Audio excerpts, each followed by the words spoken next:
Thank you, Mr. Chairman. I'd also like to thank the witnesses for appearing today. Last year, TSA spent $2.39 billion on goods and services. As a member who's conducted extensive oversight of TSA's procurement practices as both chairman and ranking members of the full committee, I appreciate the chairman's desire to take a close look at how TSA spends taxpayers' dollars. Upon its creation in 2001, TSA was provided wide-ranging spending flexibility in the form of an exemption from the Federal Acquisition Regulations, commonly referred to as the FAR. TSA was also exempt from major procurement laws such as Competition and Contracting Act and the Small Business Act. In 2008, Congress acted to end TSA's exemption from the FAR, more closely aligning TSA's procurement authority with that of the rest of the federal government. This was done in an effort to level the playing field for small businesses and prevent the mismanagement and waste of taxpayers' dollars.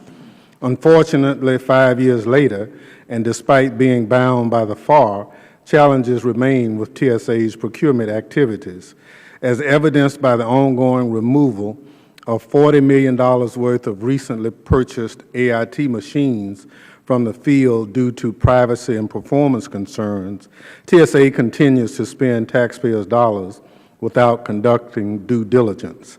With the budgetary constraints we face today, it is critical that every dollar TSA spends goes toward technologies and service that work and make our transportation systems more secure.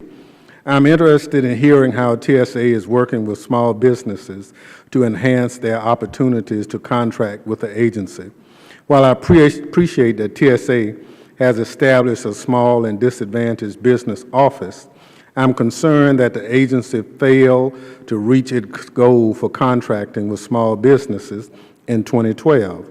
I look forward to hearing Ms. Shelton Waters' plan for ensuring this shortfall is not repeated in 2013. Small businesses serve as both critical job creators and innovators in our society, and TSA should make certain that it takes full advantage of opportunities to do business with them. During our discussion today, Mr. Chairman, I hope the subcommittee remains mindful of the taxpayer dollars TSA spends on services as well as goods. Based on data provided by TSA, over the past 5 years, it has cost taxpayers an additional $75 million to maintain contract screeners in the Screening Partnership Program over what it would have cost to provide security with TSOs.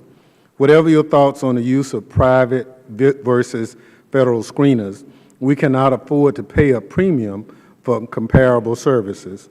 With that, Mr. Chairman, I yield back the balance of my time.